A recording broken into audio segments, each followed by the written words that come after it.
এই এক জ্বালা। ওইটা আবার আমি ধরতে ওইটা হবে থেকে না। কেটে দিচ্ছি। তাহলে এখান থেকে 400 মাস আমার কেটে আমি দেবো। কেটে দেবো। Hello family, good morning. সবাই কেমন আছো? আশা করি সবাই খুব ভালো আছো। Welcome back to my another blog. মান্তু মজুমদার চ্যানেলে তোমাদেরকে সকলকে স্বাগত এবং ভালোবাসা। একটা নতুন সকাল নিয়ে চলে আসলাম। আর সকালবেলায় ঘুম থেকে উঠে বাড়ির সামনে দাঁড়িয়ে এই সুন্দর মাঠঘাটের পরিবেশ দেখতে কার না ভালো লাগে। প্রকৃতির এই অপরূপ সৌন্দর্য দেখতে আমার মনে হয় তোমাদের সকলের খুব ভালো লাগে আমার মতো।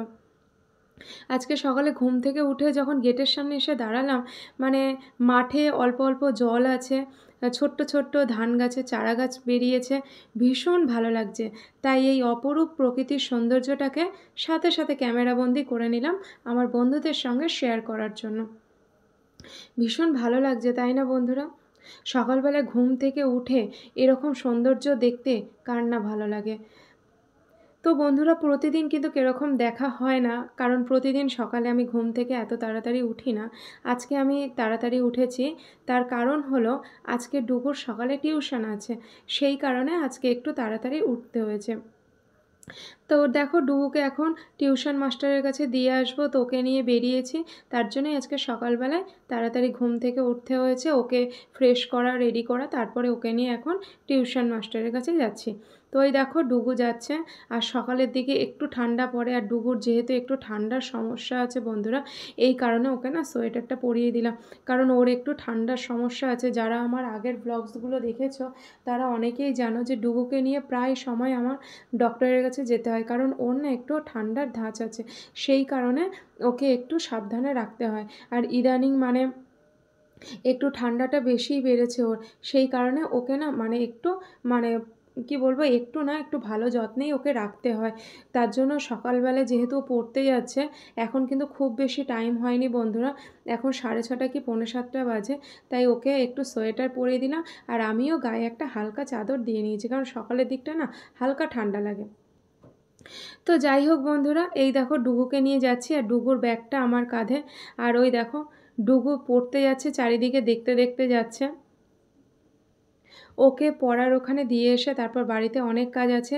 আর তোমরা একটু বাড়ির পরিবেশটা দেখে বুঝতে পারছো, আমি কিন্তু এখন শ্বশুর বাড়িতে নেই, আমি কিন্তু এখন বাপের বাড়িতে আছি। তো বাবার বাড়িতে থেকেই ডুগুকে টিউশন মাস্টারের কাছে দিয়ে আসছি, কারণ দুদিনের জন্য আমি বাবার বাড়িতে ঘুরতে এসেছি। তো সেই কারণে মানে পরিবেশটা একটু অন্যরকম লাগছে, কারণ আমার বাড়ির চারিদিকটা তো তোমরা খুব ভালো করে জানো, পরিচয় আছে, বাট এটা হচ্ছে আমার বাবার বাড়ির পরিবেশ। তো যাই হোক বন্ধুরা, এখানে দেখো ডুগুকে দিয়ে আমি চলে আসলাম, আর এখানে এসেই দেখি বাড়ির সামনে মাছওয়ালা কাকু এসছে। তো এখানে দেখো আজকে একটা রুই মাছ নেওয়া হবে। তো রুই মাছটা প্রথমে ওজন করে নেওয়া হলো, তারপর এখানে দেখো মানে কাকু মাছটা কাটতে বসেছে। তো একটা মানে খুব বেশি ওজন হবে না, তো যতটুকু প্রয়োজন সেই রকম ওজনের একটা মাছ নেওয়া হলো। আর মাছটা দেখো এখানে কাটা হচ্ছে। তো মাছটা কিন্তু মানে আমাদের বাড়িতে একার জন্য নয়, তো এখানে মানে আরেকটা দিদিও আছে, দুজনে মিলে ভাগ করে নেওয়া হবে। তো যাই হোক বন্ধুরা, মানে কি বলো তো, এইভাবে মাছ কাটতে দেখতে না আমার দারুণ লাগে, খুব ভালো লাগে, কারণ বাড়ির সামনে থেকে সচরাচর আমাদের কিন্তু মাছ নেওয়া হয় না, বিশেষত মানে বাজারে গিয়েই মাছ আনা হয়। তো বাড়ির সামনে যেহেতু মাছওয়ালা কাকু আসলো, আর মাছটা বেশ সুন্দর লাগলো দেখতে, ভালো লাগলো, আর মাছটা বেশ মনের মতন পাওয়া গেল, সেই কারণে মাছটা নিয়ে নেওয়া হলো। আর আজকে দুজনে মিলেই মাছটা নেওয়া হবে। তো মাছটা এখানে কাকু কাটতে বসেছে। আর মাছ কাটা দেখতে আমার দারুণ লাগে, মাছের আঁশগুলো খুব সুন্দর করে কাকু ছাড়াচ্ছে, এগুলো দেখতে কিন্তু দারুণ লাগে। তোমাদের কার কার মাছ কাটা দেখতে ভালো লাগে অবশ্যই কিন্তু আমাকে কমেন্ট করে জানাবে, কারণ খুব সামনে থেকে মাছ কাটা দেখতে অনেকেই কিন্তু খুব পছন্দ করো, আমারও তো ভীষণ ভালো লাগে মাছ কাটা দেখতে। তো আজকে দেখা যাক কী মাছ রান্না করা হবে, সেটা তোমরা আগামী ভ্লগসে দেখতে পারবে। আজকের এই ভ্লগসটা তো মানে আগামীকাল তোমরা পাচ্ছই, এর পরের ভ্লগসে তোমরা দেখবে যে বাড়িতে কোন মাছ রান্না হয়েছে। রুই মাছ রান্না করব না অন্য মাছ রান্না করব সেটা এখনও জানি না, যদিও বা ফ্রিজে অন্য মাছ আছে, তো এখন দেখা যাক কোন মাছ রান্না করা যায়। তো চলো বন্ধুরা, তোমরা দেখতে থাকো মাছ কাটা, কেমন লাগছে তোমাদের দেখতে অবশ্যই কিন্তু কমেন্ট করে জানাবে। তো এখানে মাছের আঁশটা কিন্তু ছাড়ানো হয়ে গেছে। আর মাছটা যখন কাটছিল না, কাকু বলছিলেন যে ওনার খুব সমস্যা হচ্ছে, কারণ বটিটা না বারবার খুলে যাচ্ছিল, সেই কারণে ওই দেখো তোমরা খুব ভালোভাবে লক্ষ্য করলে বুঝতে পারবে মাছ কাটতে কিন্তু ওনার একটু অসুবিধা হচ্ছিল। তো যাই হোক, মানে ওই দেখো মাছের ওই কাটার যে মানে বটিটা না, ওইটা বারবার ওই পাটা থেকে বেরিয়ে যাচ্ছিল, এই কারণে ওনার একটু মাছটা কাটতে সমস্যা হচ্ছিল। তো যাই হোক বন্ধুরা, আজকের ব্লগসটা তোমাদের কেমন লাগলো অবশ্যই কিন্তু কমেন্ট করে জানাবে, ভালো লাগলেও জানাবে, খারাপ লাগলেও জানাবে। আর এই ব্লগসটা যারা আমার ইউটিউব চ্যানেলে দেখছো তারা আমার চ্যানেলটাকে সাবস্ক্রাইব করে দিও, আর যারা ফেসবুকে দেখছো আমার পেজটাকে ফলো করে দিও। মান্তু মজুমদার প্রোফাইলটাই হচ্ছে পেজ, তো পেজটাকে ফলো করে দিও। আর আরও নতুন নতুন ভিডিও পাওয়ার জন্য চ্যানেলটাকে তো অবশ্যই সাবস্ক্রাইব করে দিতে হবে। আর আমার ভিডিও কেমন লাগছে বন্ধুরা অবশ্যই কমেন্ট করে জানাবে। আর আমি তো রুই মাছ খেতে ভীষণ ভালোবাসি, মানে বিশেষ করে পেটের সাইডে যে মাছের পিসগুলো থাকে ওটা খেতে না আমার ভীষণ ভালো লাগে, মানে পেটিটা খেতে আমার খুব ভালো লাগে। যদিও বা আমি একটু মোটো মোটো হয়ে যাচ্ছি, তবুও কি আমার যেটা খেতে মন চায় আমি কিন্তু সেটা খাবই, সেটা আমি মোটো মোটো হই বা রোগাই থাকি, আমার কিন্তু সেই জিনিসটা মানে যেটা মন চাইবে আমি কিন্তু কাজের ক্ষেত্রেও কিন্তু আমি সেই কাজটা করি, আবার মানে যেটা আমার খেতে মন চায় আমি কিন্তু সেটাই খাই। তো তোমরা একটু আগেই দেখলে যে মাছ কাটতে কাটতে বটিটা কিন্তু পাটা থেকে খুলে পড়ে গিয়েছিল, মানে দেখে খুব ভয় লাগছিল যে কোনোভাবে কাকুর যদি হাত কেটে যেত খুব সমস্যা হতো, কারণ বটিটা দেখেই বুঝতে পারছো বটিটা কিন্তু ভীষণ ধারালো, যদি কোনোভাবে হাত কেটে যেত তাহলে খুব অসুবিধা হতো। তো যাই হোক বন্ধুরা, এখানে দেখো মাছটা মানে আঁশটা ছাড়ানো হয়ে গেছে, তো এখানে মাছগুলো এখন পিস করে নেওয়া হচ্ছে।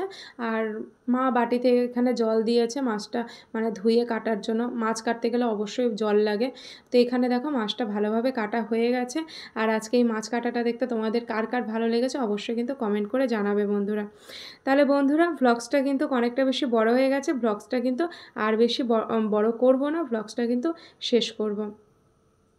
আর এখানে মাছ কাটার এইখানে দাঁড়িয়েই অনেকটা সময় পেরিয়ে গেছে, মানে এখনও কিন্তু আমার বাড়িতে ব্রেকফাস্ট তৈরি করা হয়নি।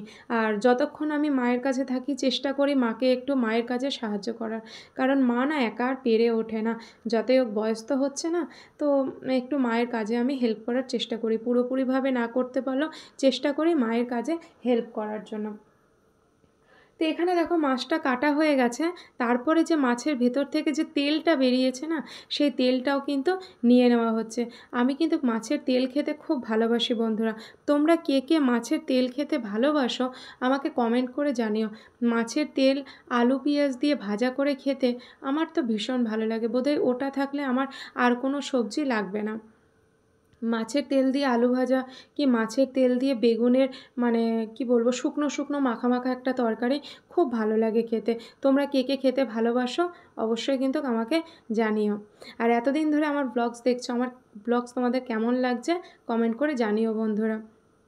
তো চলো বন্ধুরা, এখানে কাকুর মাছ কাটা অলমোস্ট কমপ্লিট, এবার এখন এগুলো সব গুছিয়ে গাছিয়ে নিতে হবে। আর মাছগুলো এখন দেখো বাটিতে তুলে নেওয়া হচ্ছে, এরপরে মাছটা ঘরে নিয়ে চলে যাব।